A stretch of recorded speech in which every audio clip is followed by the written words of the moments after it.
नमस्कार आप सभी को। दैनिक करंट अफेयर सेशन में स्वागत है आप सभी का। पूर्व की भांति आज भी इस सेशन में 10 प्रश्न हैं और इन 10 प्रश्नों का आपको जवाब देना है। लगातार आप सब बहुत अच्छा कर रहे हो, चाहे टेलीग्राम ग्रुप की बात करें या वीडियो के कमेंट बॉक्स में बात करें। लगातार आप अपने अभ्यास प्रश्नों का जवाब वहाँ पे शेयर कर रहे हो। जो भी अन्य चीज़ें बनती हैं, कोई अभ्यास प्रश्न के साथ साथ कोई अन्य फैक्ट आपसे पूछा जाता है, कोई होमवर्क दिया जाता है, लगातार आप कर रहे हो, बहुत अच्छी बात है। जितना आप इन्वॉल्वमेंट रखोगे उतनी चीज़ें आपकी बेहतर होंगी और इस दिशा में लगातार आप कार्य कर रहे हैं। बहुत ही सराहनीय प्रयास है आप सभी का। तो सभी उपस्थित हो जाएं और आज के इस सेशन को हम आगे बढ़ाते हैं। कल का हमारा सेशन प्रभावित हुआ था। प्रभावित इसलिए हुआ था क्योंकि उत्तर प्रदेश में निकाय चुनाव थे और नगर निकाय चुनाव थे, जिसको लेकर के गाजियाबाद में भी चुनाव था और आपका संस्थान बंद था और इस कारणवश आपका जो सेशन था वो प्रभावित हुआ था। तो चलिए सभी उपस्थित हो जाएं और उसके बाद से इस सेशन को हम आगे बढ़ाते हैं।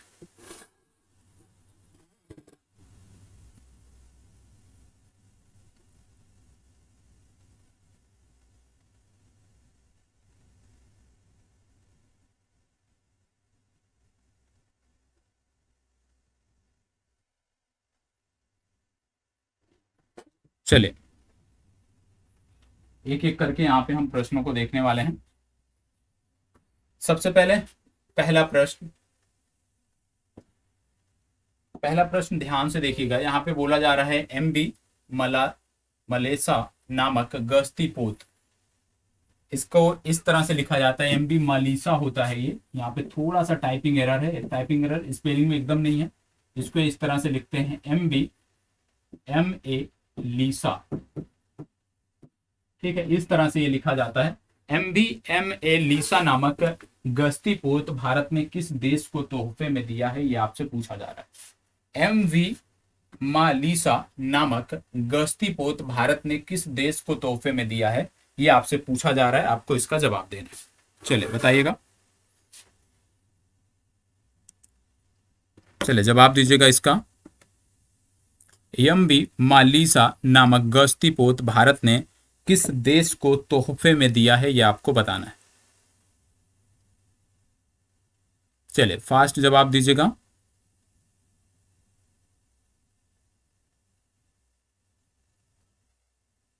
चलिए जवाब दीजिएगा। एम बी मालिसा नामक गश्ती पोत भारत ने किस देश को तोहफे में दिया है, यह आपको बताना है।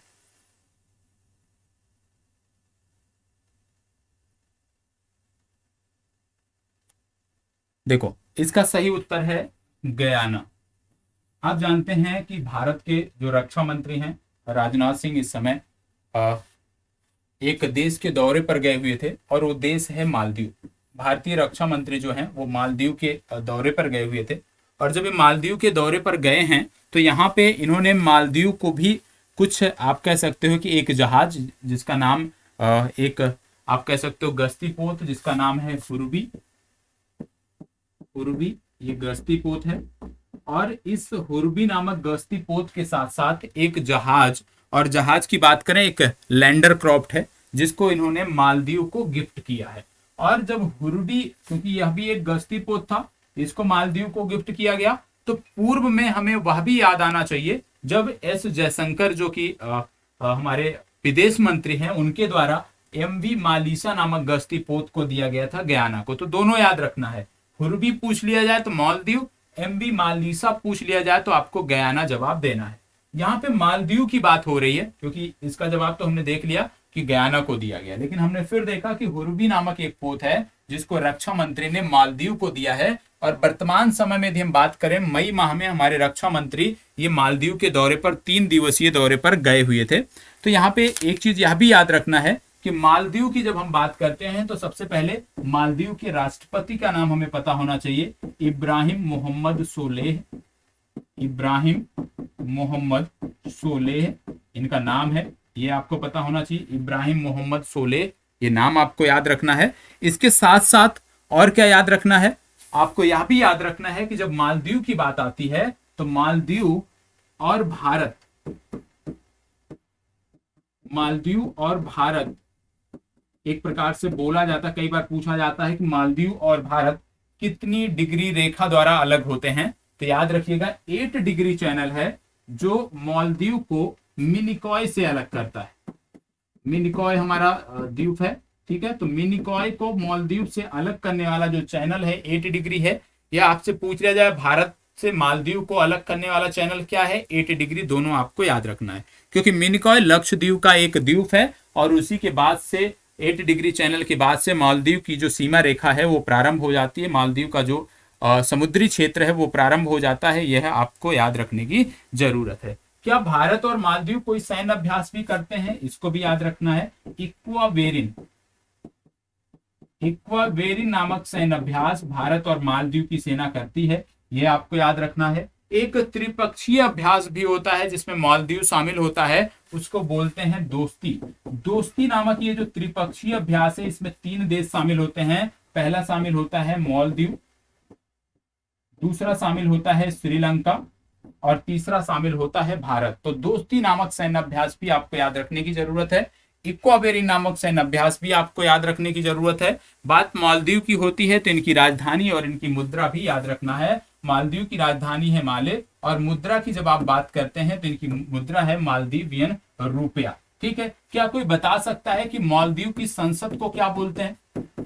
ये आपका होमवर्क है। मालदीव की संसद को किस नाम से जानते हैं? जैसे रसिया की संसद को ड्यूमा, जापान की संसद को डाइट, इसी प्रकार से मालदीव की जो संसद है उसको किस नाम से हम जानते हैं? ये आपका होमवर्क नंबर 1 है जो आपको कमेंट बॉक्स में जवाब देना है, ठीक है। चलिए बढ़ते हैं आगे।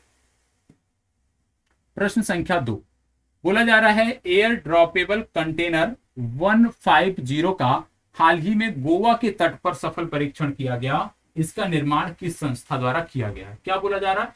एयर ड्रॉपेबल कंटेनर 150 का मतलब है कि 150 किलोग्राम का यदि भार हवा से गिराया जाता है जमीन पर तो आसानी से जमीन पे वो लैंड करेगा, उसमें कोई हानि नहीं होगी। यहां तक कि इसमें यदि 150 किलोग्राम के व्यक्ति को भी बिठाकर यदि हम जमीन पे छोड़ते हैं हवा से तो भी कोई नुकसान उसको नहीं होगा। और इसका परीक्षण कहाँ किया गया? गोवा में किया गया। ये चीज भी आपको याद रखना है। किसने इसको डेवलप किया है ये आपसे पूछा जा रहा है। चलिए बताइएगा किसने इसको डेवलप किया है? भारतीय नौसेना के साथ इसका परीक्षण किया गया और इसको डेवलप किसने किया है? तो याद रखिएगा डीआरडीओ। डीआरडीओ के बारे में आपको पता होगा, defence research and development organisation. Defence research and development organisation इसका फुल फॉर्म है। स्थापना की बात करें तो 1958 में इसकी स्थापना हुई थी। इसका आदर्श वाक्य आपको पता होना चाहिए, बलस्य मूलम विज्ञानम, बलस्य मूलम विज्ञानम या strength origin is in science इसका आदर्श वाक्य है डीआरडीओ का। यह भी आपको याद रखने की जरूरत है। हमने देखा कि गोवा के तट पर इसका सफल परीक्षण किया गया था। तो गोवा के बारे में एक फैक्ट याद रखिएगा कि 37वें जो राष्ट्रीय खेल होंगे, 37वें राष्ट्रीय खेल गोवा में होंगे, ये भी आपको पता होना चाहिए। 37वें राष्ट्रीय खेल कहां होंगे? गोवा में खेले जाएंगे, ठीक है। चलिए आगे बढ़ते हैं। इसको बताइएगा, विवाद से विश्वास योजना किस मंत्रालय द्वारा संचालित की जा रही है? इसको बताइए, विवाद से विश्वास योजना किस मंत्रालय द्वारा संचालित की जा रही है? आपको बताना है। विवाद से विश्वास योजना किस मंत्रालय द्वारा संचालित की जा रही है? चलिए बताइएगा, विवाद से विश्वास योजना किस मंत्रालय द्वारा संचालित की जा रही है? विवाद से विश्वास योजना किस मंत्रालय द्वारा संचालित की जा रही है? आपको बताना है। चलिए बताइएगा, विवाद से विश्वास योजना किस मंत्रालय द्वारा संचालित की जा रही है?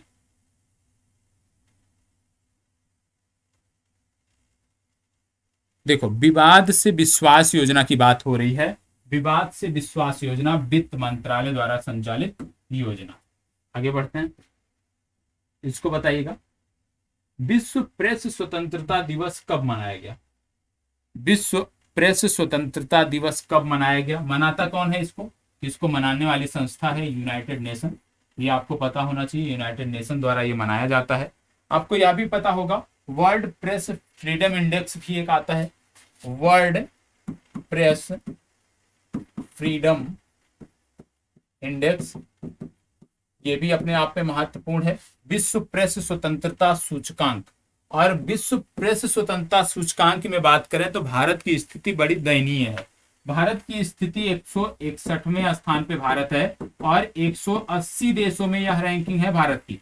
तो भारत में प्रेस की जो स्वतंत्रता है उसकी यदि हम बात करें तो उसकी स्थिति बहुत ही दयनीय है, और हम बहुत जो दयनीय स्थिति वाले देश हैं प्रेस की स्वतंत्रता में, उन श्रेणी में हम शामिल हैं। 161वें स्थान पे 180 देशों में हम आते हैं। सबसे अंतिम स्थान पे यदि हम बात करें 180वें स्थान पे तो दक्षिण कोरिया आता है। टॉप में कौन आता है तो नॉर्वे आता है, ये आपको पता होना चाहिए। यहाँ पे बात हो रही है विश्व प्रेस स्वतंत्रता दिवस कब मनाया जाता है। यूनाइटेड नेशन द्वारा ये दिवस मनाया जाता है और प्रत्येक वर्ष 3 मई को हम इस दिवस को मनाते हैं।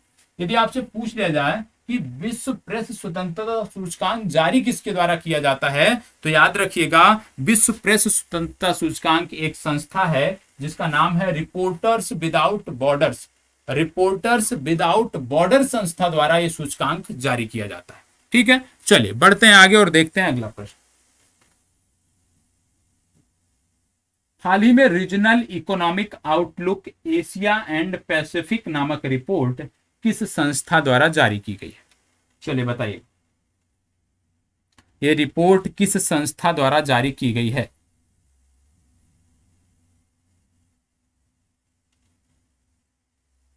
चलिए जवाब दीजिएगा।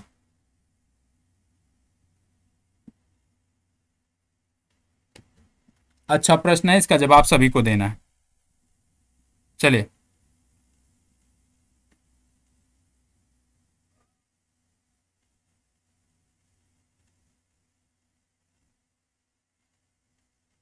चलिए इसका जवाब दीजिए।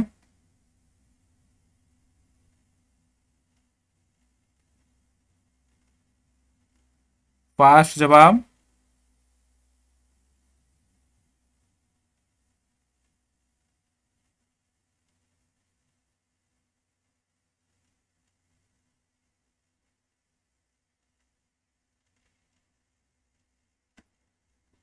चलो एक हम रिपोर्ट बताते हैं, बिजनेस, इसको नोट कर लीजिएगा, रेडी रिपोर्ट। अभी इसकी भी चर्चा हो जाएगी, बिजनेस रेडी रिपोर्ट। सबसे पहले इसको देख लेते हैं, इसको किसके द्वारा जारी किया गया। तो इसको जारी किया गया IMF द्वारा, अंतरराष्ट्रीय मुद्रा कोष द्वारा इसको जारी किया गया है, जिसको आप IMF के नाम से आप जानते हैं। यहाँ पे एक रिपोर्ट और है जिसका नाम है business ready report. Business ready report जो है ये वर्ष 2024 से पहली बार जारी की जाएगी। किसके द्वारा जारी की जाती है तो याद रखिएगा ये विश्व बैंक द्वारा जारी की जाती है। विश्व बैंक द्वारा जारी की जाएगी, पहली बार जारी की जाएगी 2024 में बिजनेस रेडी रिपोर्ट। इससे पहले विश्व बैंक एक रिपोर्ट जारी करता था जिसका नाम था ease of doing business. Ease of doing business report पिछले कई वर्षों से बंद है, अब वह रिपोर्ट अब आगे देखने को नहीं मिलेगी। उसी के स्थान पे उसी का अपग्रेडेड स्वरूप आप कह सकते हैं बिजनेस रेडी रिपोर्ट के रूप में देखने को मिलेगा, जो 2024 में पहली बार जारी की जाएगी। तो ये अपने आप में बहुत महत्वपूर्ण है। बिजनेस रेडी रिपोर्ट किसके द्वारा जारी की जाएगी? विश्व बैंक के द्वारा जारी की जाएगी। इसका नाम आपको याद रखना है। विश्व बैंक के बारे में यह भी आपको पता होना चाहिए। यदि आपसे पूछ लिया जाए कि हमारे चीफ इकोनॉमिस्ट कौन है तो उनका नाम भी आपको पता होना चाहिए, इंदरजीत गिल। चलिए इसको बताइएगा। भारत में पहली बार किस शहर के अंतर्गत अंडर सी टनल का निर्माण किया जा रहा है? अंडर सी टनल का निर्माण कहां किया जा रहा है पहली बार? बहुत आसान सा प्रश्न है, तो थोड़ा सा दिमाग आप लगाओगे ना तो बहुत आसान सा प्रश्न है।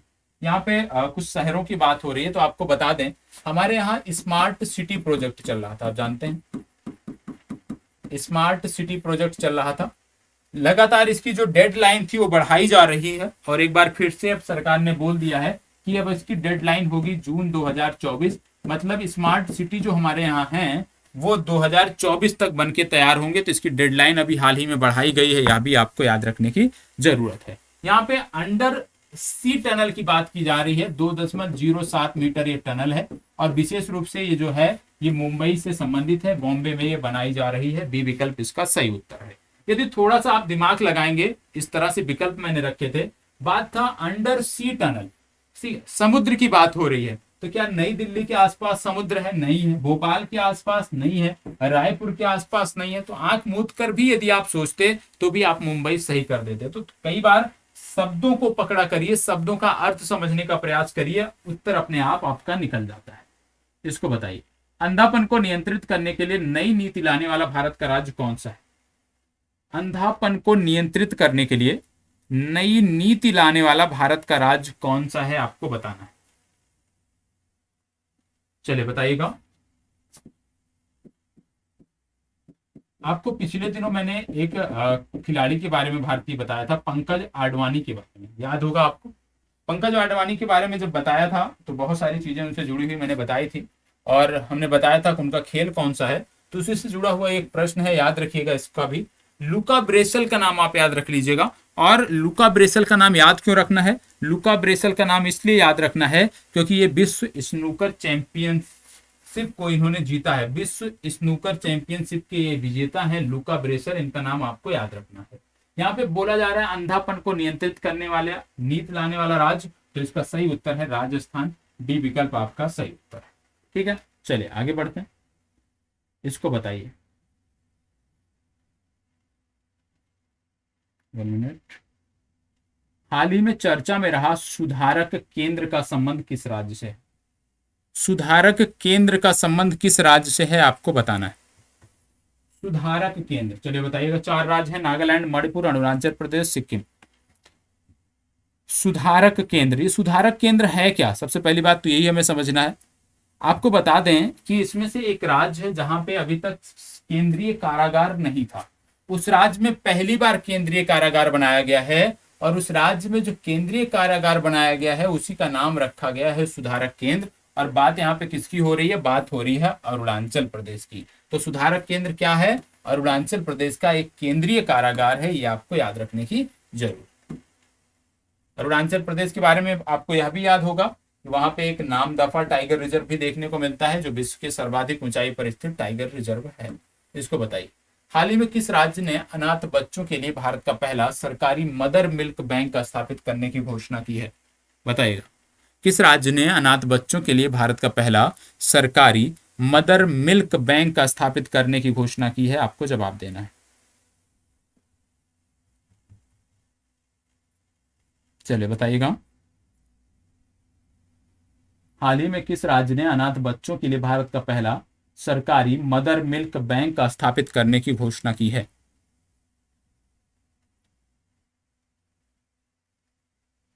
चलिए फास्ट जवाब।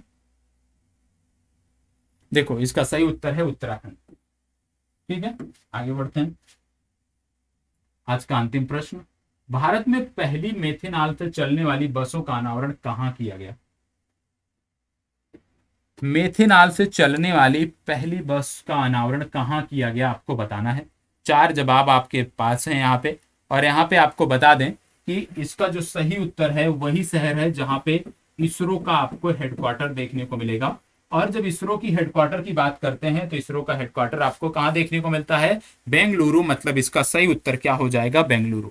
इसरो ने अभी एक उड़ान पीएसएलवी की उड़ान संपन्न की थी, और पीएसएलवी की ये C-55 उड़ान थी, आप कह सकते हो 55 नंबर की उड़ान थी पीएसएलवी की C-55। और इसको श्रीहरिकोटा द्वीप से आप कह सकते हो सतीश धवन जो हमारा स्पेस सेंटर है वहां से इस उड़ान को संचालित किया गया। और जब इस उड़ान को संचालित किया गया तो इसमें सबसे पहली बात कि 2 सैटेलाइट जो थे वो सिंगापुर के थे, अभी उसके बारे में हम बात करेंगे। लेकिन इसमें एक स्टार सेंसर भी भेजा गया था, और ये जो स्टार सेंसर था जिसको लेकर पीएसएलवी C-55 उड़ा, उसका नाम बहुत महत्वपूर्ण है, स्टार बेरी सेंस। याद रखिएगा, स्टार बेरी सेंस। ठीक है, स्टार बेरी सेंस नामक एक स्टार सेंसेस पीएसएलवी C-55 ने अपनी 55वीं उड़ान में इसको लेकर उड़ा, जिसका नाम था स्टार बेरी सेंस। और स्टार बेरी सेंस को बनाया किसने? स्टार बेरी सेंस को बनाया है, याद रख लीजिएगा, भारतीय तारा भौतिकी संस्थान, या इसी को इंग्लिश में बोलते हैं Indian institute of astrophysics. Indian institute of astrophysics या भारतीय तारा भौतिकी संस्थान ने इसको बनाया है। इसका उद्देश्य क्या है? इसका उद्देश्य है तारों का पता लगाना और विभिन्न तारों के बीच की दूरी का मूल्यांकन करना, इसका उद्देश्य है, ये आपको पता होना चाहिए। इसमें यह भी आपको याद रखना है कि जो इसरो की PSLV की 55वीं जो उड़ान थी, इसमें जो सिंगापुर के जो सैटेलाइट थे दो, उनका नाम भी आपको याद रखने की जरूरत है क्योंकि कई बार पूछे जाते हैं। इसमें एक है टेलियोस, ठीक है, TELEOS, टेलियोस सेकेंड। और दूसरी जो सैटेलाइट है उसका भी नाम नोट कर लीजिए, उसका नाम है लूमाइट। इसको नोट कर लीजिए, LUMELITE,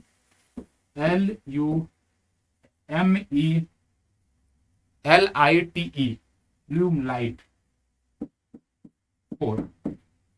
ठीक है, तो ये याद रखना है, ल्यूमलाइट 4 और टेलिलोस, ये दो सैटेलाइट थे सिंगापुर के, उनको लेकर इसने उड़ान भरा। साथ ही साथ इसने स्टार सेंसर को लेकर उड़ान भरा, और स्टार सेंसर का नाम था स्टार बेरिसेंस, जिसको बनाया था भारतीय तारा भौतिकी संस्थान, या दूसरे शब्दों में यदि हम बात करें तो इंडियन इंस्टीट्यूट ऑफ एस्ट्रोफिजिक्स ने इसको बनाया था, ये आपको पता होना चाहिए। और इंडियन इंस्टीट्यूट ऑफ एस्ट्रोफिजिक्स कहाँ पे स्थापित है, तो यह भी बेंगलुरु में स्थापित एक संस्था है, यह भी आपको याद रखने की जरूरत है। इसके साथ साथ आपको पता होगा एक सैटेलाइट और याद रखने की जरूरत है, जिसका नाम है OFEK। और OFEK नामक ये जो सैटेलाइट है, OFEK 13, ये इजराइल की सैटेलाइट है, और एक आप कह सकते हो कि खुफिया सैटेलाइट है, स्पाई सैटेलाइट है। इसका भी नाम आपको याद रखना है, OFEK 13। ये इजराइल की एक सैटेलाइट है, खुफिया सैटेलाइट है, स्पाई सैटेलाइट है। इसका भी नाम आपको याद रखने की जरूरत है। आप जानते होंगे कि यहाँ पे एक बंदरगाह था इजराइल में, जिसका नाम था हाइफा नामक जो बंदरगाह था, इसका अधिकार अब, मतलब आप कह सकते हो इसका जो नियंत्रण है वो भारत के अदानी ग्रुप के पास है, यह भी आपको याद रखने की जरूरत है। ठीक है, चलिए बढ़ते हैं आगे और देखते हैं अगला प्रश्न। आज का अभ्यास प्रश्न है, क्या कह रहा है, क्षेत्रीय भाषा में निर्णय प्रकाशित करने वाला देश का पहला उच्च न्यायालय कौन सा है। क्षेत्रीय भाषा में निर्णय प्रकाशित करने वाला देश का पहला उच्च न्यायालय कौन सा है, आपको बताना है। क्षेत्रीय भाषा में निर्णय प्रकाशित करने वाला देश का पहला उच्च न्यायालय कौन सा है, आपको बताना है। 4 विकल्प हैं, गुजरात, केरल, इलाहाबाद, मुंबई। इनमें से सही कौन सा है, ये आप कमेंट बॉक्स में जवाब देंगे। और आज का जो सेशन है वो यहीं पे समाप्त होता है। मिलते हैं अगले सेशन में, तब तक इसी प्रकार हमारे साथ बने रहें और नियमित रहें। जो अभ्यास प्रश्न दिए जाएं, जो आपको होमवर्क दिया जाए, उसको आप कंप्लीट करके शेयर करें, तभी आपकी चीजें बेहतर होंगी। ठीक है, सेशन कैसा लगा, अच्छा लगा तो जरूर कमेंट बॉक्स में बताइएगा। धन्यवाद।